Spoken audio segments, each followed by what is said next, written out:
Gusto ko pong malaman ang legal na paraan para mapunta ang whole custody ng mga pamangkin ko sa nanay namin, na lola nila. At kung maaari po bang kunin bilang kapatid ng ina ang mga bata para mailayo sa kanilang ama na sinasaktan sila. Patay na po ang aking kapatid na ina ng mga bata. Naku, ang lungkot naman po nitong kaso na ito, no?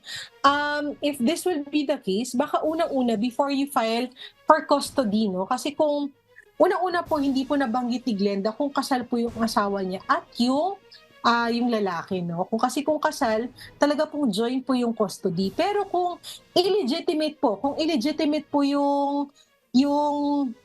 yung anak, no, yung mga anak nila, meaning born outside of a valid marriage, hindi kasal, yung kapatid ni Glenda at yung lalaki, ang may custody po niyan ay yung nanay, no, meaning yung kapatid ni Glenda. At pwede pong mag-file ng kaso sa korte kung kanino nga ba mapupunta yung kustodiya ng bata, no?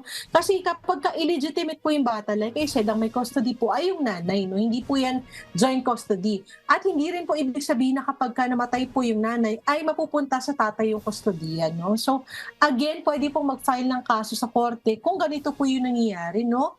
Na mukhang sinasaktan ng tatay. At pwede po kasuhan yung tatay at talagang kunin po yung custody ng mga bata doon sa tatay. Lalo na po kung may patunay po na sinasaktan, no? So, ako at this point, baka po pwedeng pumunta si Glenda sa Women and Children's Desk po, no?